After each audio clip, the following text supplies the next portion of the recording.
আগামীতে জাতীয় নির্বাচন অনুষ্ঠিত হতে যাচ্ছে।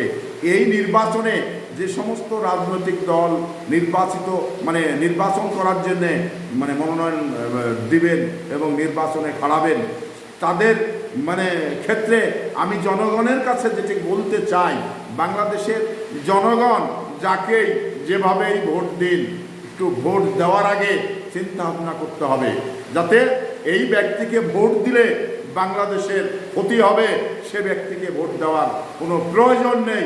কারণ আমরা হাসিনাকে ভোট যারা দিয়েছিলাম তারা বড় অন্যায় করেছিলাম, বাংলাদেশের ক্ষতির কারণ হয়ে গিয়েছে।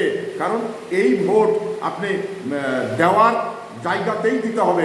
যারা এই বাংলাদেশের জনগণের কথা বলবেন, যারা এই বাংলাদেশের জনগণকে বুকে ধরে রাখবে, তাদের কিন্তু ভোট দিতে হবে। হাসিনার মতো আওয়ামী লীগকে ভোট দিয়ে আজকে বাংলাদেশের যে কতটা ক্ষতি হয়েছে এটা বলা মুশকিল।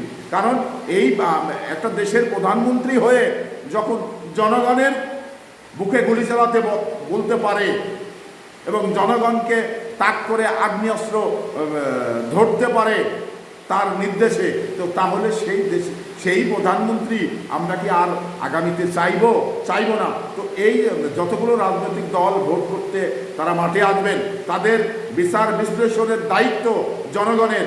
বিচার বিশ্লেষণ করে তাদের কিন্তু নির্বাচিত করতে হবে। কারণ এমন লোককে নির্বাচিত করবেন না যা দেশের মানুষের এতটুকু ক্ষতি হয়, বাংলাদেশের এতটুকু ক্ষতি হয়।